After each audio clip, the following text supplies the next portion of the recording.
This is NBC6 Breaking News. And we want to listen in to Governor Ron DeSantis giving us an update on the latest on the coronavirus pandemic. Let's listen in. He had launched the Memorial Healthcare drive-through testing site with, in conjunction with the Florida National Guard and Memorial Healthcare, and they had done, I think, over 400 samples taken by the time I did the press conference. We had anticipated that they would do about 250 a day. They were able to do that by the time my press conference. Happy to report that yesterday in total they took 745 samples that are now being processed, with the results hopefully forthcoming as soon as possible. So I want to thank Memorial Healthcare. I want to thank the Florida National Guard for all their hard work in terms of getting that site up and running, but also getting it running in a smooth fashion. Today, as of 3 p.m., the site's already done another 450, and obviously they're still be open for a little while longer than that.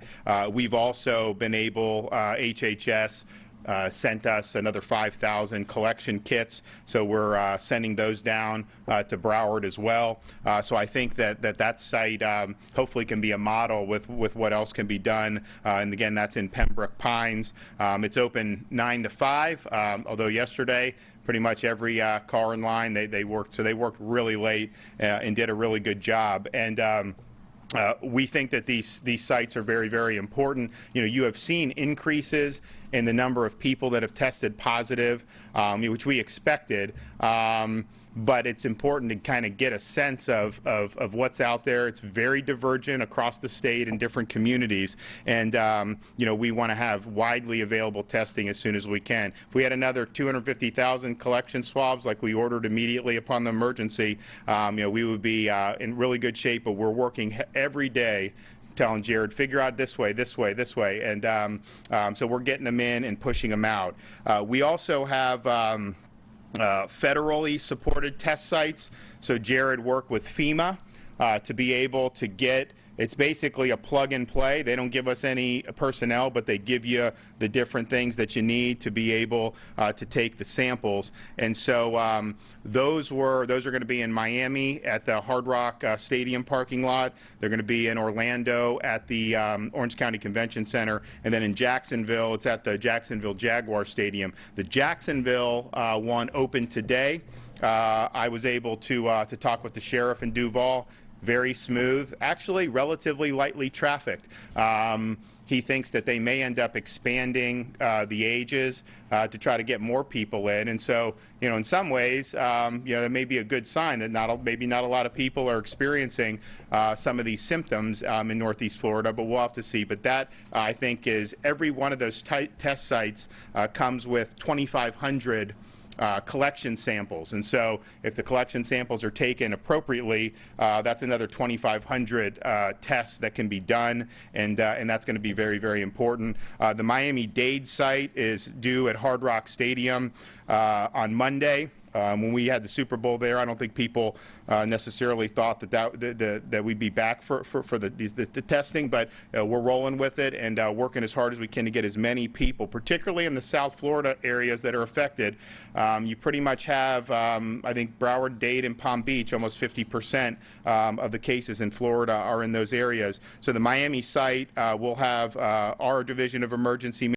The Guard will be supporting the local health department, the Dade County, Miami-Dade Fire Department. You're going to have police. I know the mayor, Mayor Suarez, has been involved. I know Mayor Jimenez. We're working with him on trying to expand as much testing as we can in Miami-Dade. And then the Orange County site is set to open on Wednesday at the Orange County Convention Center, and again, the Guard is supporting that. You have the Sheriff's Office in Orange County. We also have some of the nurses are being surged there, so we're excited about that. Hope to be able to announce that Monday I'll be at the Villages to help open their drive-through test site at the Villages, which we look forward to do. So if you look at kind of where everybody was just 4 weeks ago, if somebody had symptoms and they were tested, they would go to the county health department, there'd be a sample taken. It would have to be sent to the CDC in Atlanta, It would take 5 to 7 days to be able to get that results back, and then we'd have to do everything through there, and it was difficult. We had anticipated getting more resources for that, but once it was clear that may not happen, Jared started getting stuff. Everyone was working hard to do it, and so now we're at the place where I think yesterday, what was there, 8,000 tests just yesterday? Is that the right in Florida?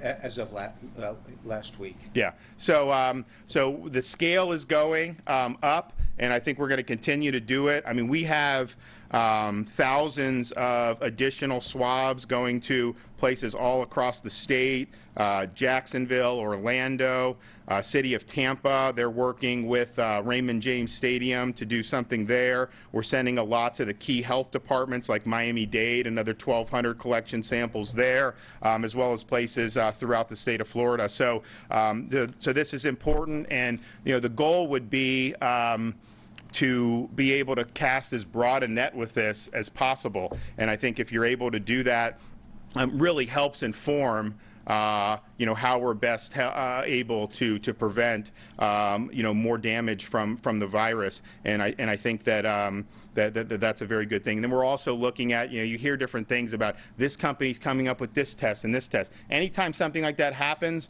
Jared's on it. We're trying to get that. There's one that the FDA approved that would be like almost an instant test within an hour.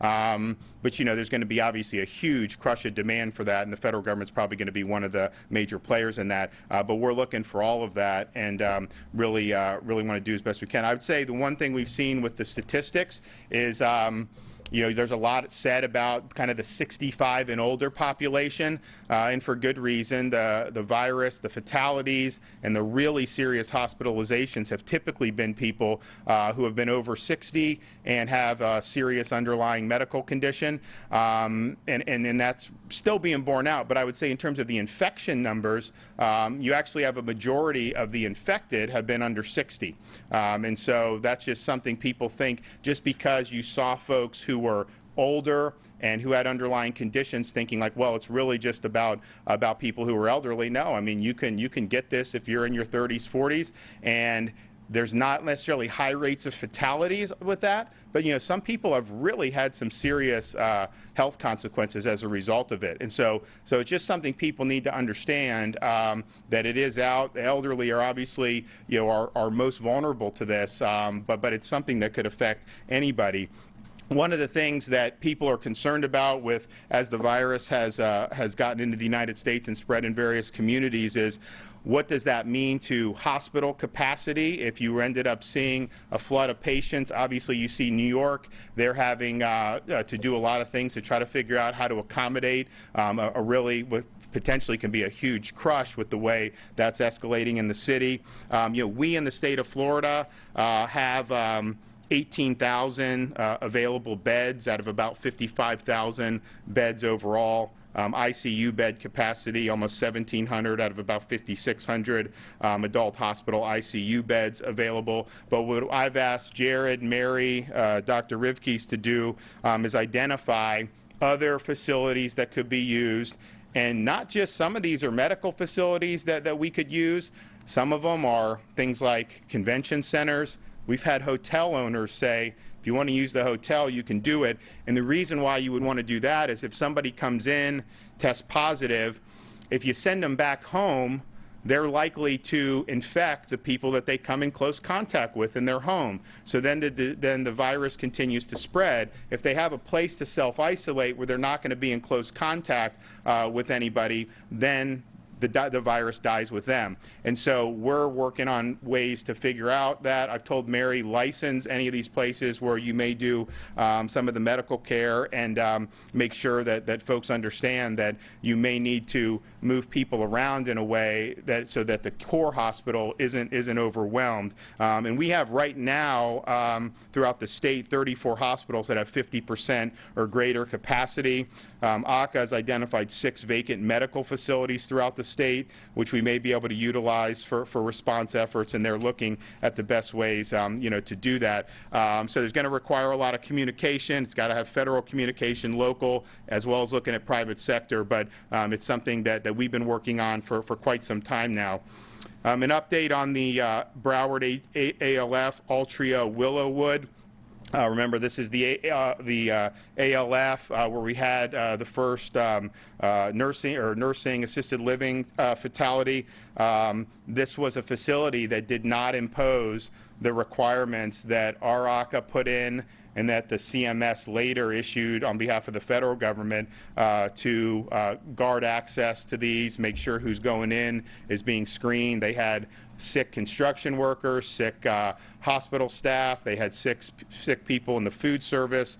So you ended up having, at this time, there's been 3 confirmed deaths at that same facility, 10 total positive cases, and there's 4 more tests pending. We stressed from the very beginning, when this virus was not even something that people were talking about, it was pretty clear from the other countries' experiences that we had to protect the senior citizens in our nursing homes and assisted living facilities. It's why we issued those guidelines early. It's why CMS has done it. People need to follow this because if you're not, you're putting people that you're supposed to care for at risk. Law enforcement is now on site there. CDC does have an infection control specialist embedded on site, and ACA has somebody there 24/7. And obviously we want to help as best we could. But if you're in this business to take care of people who may be susceptible to this, you shouldn't need to have someone breathing down your neck. You should do the right thing and protect the folks in Florida who are most vulnerable. Latest on cases, we have had a total of 12 fatalities for Florida residents, 720 total new cases, 664 of those are Floridians. Broward is 162 total, Miami-Dade 156 total. We have pending test results about 991, but I think I've mentioned in the past, you have all these private labs that are now processing the tests, and so there are way more than 991 outstanding right now. They don't always tell us. They have to report the positives. We think they're reporting the negatives too, but we're not necessarily sure what's out there until they report it to the Department of Health. And as I mentioned, the age breakdown, 60% of those who've been infected are under the age of 60. Let me just say something about the big picture. Anytime you have some of these things, whether it's a hurricane, whether it's other major events, and obviously this one would be that and then some, you see all the stuff circulating on, and I don't do social media or text messages anymore, but you see all this stuff. People are asking all these questions about all kind of these, really, really far out things. And I would just tell everyone, just keep cool and calm down. There's no need to panic about this. You just need to take the proper precautions and take the proper steps to protect yourself. At the end of the day, if you follow the basic rules that the CDC has recommended, such as maintaining good hygiene, washing your hands religiously, and maintaining proper social distance from people, you are going to be okay if you follow those guidelines. And you're the really individual Floridians are the best people who can really help us get past this and successfully past it. And remember, this is something, it's a contagious viral infection, but it's not something like the measles, where if you had an unvaccinated population, someone walks through the room, just by being around, you could potentially breathe in and get the measles. This is something that is passed along from person-to-person contact. Most of the infections are going to be from that. It's passed on when you have respiratory droplets, when somebody coughs or sneezes, and if you're in close contact with somebody within 6 feet, particularly for a sustained period of time, you have, you're then in the zone where you could attract this. Now, you can get it by touching a surface or object that has the virus on it, than touching your face, but that's not the main way. The main way is close contact with somebody who is infected. And so that's why things like social distancing are so important, because if you do that, you will be protecting yourself. And the vast majority of the people in the investigations that have been done by the Florida Department of Health have either been people who acquired it internationally and brought it here, or got it with close, sustained contact with somebody else who's had COVID-19. And so it is a contagious infection, but at the same time, it's something that with proper steps you can guard yourself against.